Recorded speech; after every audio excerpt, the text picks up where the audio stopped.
పిఠాపురంలో జనసేన ఆవిర్భావ దినోత్సవం గ్రాండ్ గా జరిగింది. ఈ సభలో పవన్ కళ్యాణ్ ప్రసంగంపై రకరకాల అభిప్రాయాలు వ్యక్తమవుతున్నాయి. పవన్ స్పీచ్ ఎక్కువ భాగం సనాతన ధర్మం, బహుభాషా విధానం, ఉత్తర భారతం, దక్షిణ భారతం, టార్గెట్ 2047 అంటూ దేశ రాజకీయాలకు సంబంధించిన అంశాలపైనే ఎక్కువగా సాగింది. ఇక వైసీపీ ఆ పార్టీ అధినేత జగన్ పై ఎక్కువగా విమర్శలు చేయకుండా, అంటే ప్రాంతీయ అంశాలకు కాకుండా జాతీయ అంశాలకు పవన్ కళ్యాణ్ ప్రాధాన్యమిచ్చినట్టు కనిపించింది.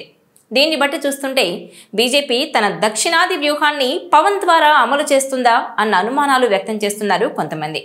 ఇక ఇదిలా ఉంటే పవన్ కళ్యాణ్ హెలికాప్టర్ ప్రయాణంపై విమర్శలు గుప్పిస్తోంది వైసీపీ. డిప్యూటీ సీఎం పవన్ కళ్యాణ్ కొద్దిపాటి దూరానికే హెలికాప్టర్ ప్రయాణానికే మొగ్గు చూపుతున్నారనే విషయాన్ని తెరపైకి తెచ్చింది. ఇందులో భాగంగా పిఠాపురం నియోజకవర్గంలోని చింతాడ గ్రామంలో జనసేన ఆవిర్భావ వేడుకకు హాజరయ్యేందుకు హైదరాబాద్ మాదాపూర్లోని ఆయన నివాసం నుంచి మంగళగిరి క్యాంప్ ఆఫీస్కొచ్చే రూట్ మార్గానికి సంబంధించిన షెడ్యూల్ను వైసీపీ ఎక్స్లో పోస్టు చేసింది. ఇందులో పవన్ కళ్యాణ్ ప్రయాణ వివరాలు ఉన్నాయి.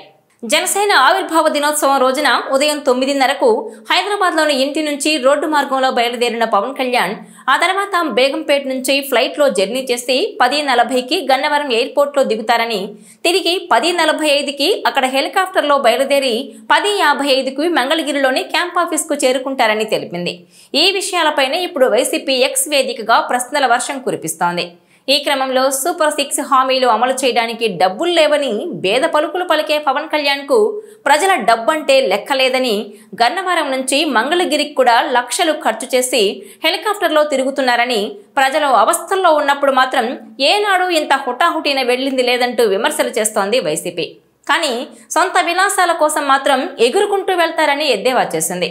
అటు కాశీనాయన సత్రాలు కూల్చేసినా, ఇటు మహిళల మీద వరుస దాడులు జరుగుతున్నా పవన్ కు కనిపించదు, వినిపించదు అని విమర్శించిన వైసీపీ నిద్రపోతున్న వాళ్లను లేపగలం కానీ నిద్ర నటిస్తున్న వాళ్లను ఎవ్వరూ లేపలేరంటూ పోస్ట్ చేసింది. అయితే గతంలో జగన్ పై ఇలాంటి విమర్శలే వచ్చాయి. ఆయన సీఎంగా ఉన్న సమయంలో కొంచెం దూరానికి కూడా హెలికాప్టర్ ప్రయాణాన్ని ఎంచుకుంటారని విమర్శించేవారు. ఉదాహరణకు తాడేపల్లి నుంచి తెనాలికి సైతం జగన్ హెలికాప్టర్లోనే ప్రయాణిస్తున్నారంటే ఆయన ఎంత ప్రజాధనాన్ని దుర్వినియోగం చేస్తున్నారో అంటూ అప్పట్లో జనసేన నేత నాదెండ్ల మనోహర్ విమర్శలు గుప్పించారు.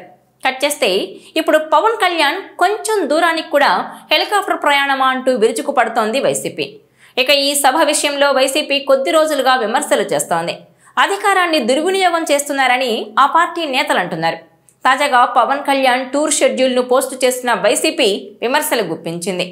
గన్నవరం నుంచి మంగళగిరిలోని పార్టీ ఆఫీస్కు హెలికాప్టర్లో వస్తున్నారని, ఇదేం దుబారా అని, ప్రజాధనం వృధా చేస్తున్నారని మండిపడింది. దీనిపై జనసేన పార్టీ ఘాటుగా స్పందించింది. పవన్ కొద్ది దూరానికే హెలికాప్టర్ వాడుతున్నారని వైసీపీ చేసిన విమర్శలకు జనసేన స్ట్రాంగ్ కౌంటర్ ఇచ్చింది. సొంత డబ్బుతో వెళ్లేదానికి, ప్రజాధనంతో వెళ్లేదానికి తేడా తెలుసుకోవాలని సూచించింది. తన సొంత డబ్బుతో పవన్ హెలికాప్టర్లో వెళ్లడానికి, ప్రజల సొమ్ముతో సీఎంగా ఉన్న జగన్ 5 కిలోమీటర్లు కూడా హెలికాప్టర్లో వెళ్లడానికి తేడా ఉందని, రెండూ ఒకటి కాదని ట్వీట్ చేశారు. ఆకాశం మీద ఉమ్మేయాలని చూస్తే వైసీపీ మొహం మీద పడినట్టుగా ఉందని విమర్శలు గుప్పించారు. పవన్ కళ్యాణ్ పార్టీ పరమైన కార్యక్రమాల కోసం వెళ్తున్నారు. ఆయన పూర్తిగా పార్టీ ఖర్చుతోనే పర్యటనలు చేస్తున్నారు. ప్రభుత్వానికి సంబంధించిన నిధులను ఆయన వినియోగించుకోవడం లేదని చెబుతోంది జనసేన. మరోవైపు పవన్ కళ్యాణ్ గన్నవరం నుంచి మంగళగిరికి హెలికాప్టర్లో వెళ్లడానికి పలు కారణాలున్నాయంటోంది జనసేన. ఆయన డిప్యూటీ సీఎం హోదాలో ఉన్నారు కాబట్టి ఆయన కాన్వాయ్ రోడ్డు మీదకొస్తే వెళ్లే దారిలో ట్రాఫిక్ ఆపాల్సి ఉంటుంది. దానివల్ల ఎంతో మంది ఇబ్బంది పడతారు. అందుకే పవన్ హెలికాప్టర్ రైడ్ను ఎంచుకున్నారని అంటున్నారు. అయితే వైసీపీ సోషల్ మీడియా కార్యకర్తలు మాత్రం ఇదంతా ప్రజాధనమని ఆరోపిస్తున్నారు. చూడాలి మరి ఈ విషయంలో ఏం జరుగుతుందో. ఈ వీడియో మీకు నచ్చినట్లయితే please share, like and subscribe R24 Telugu.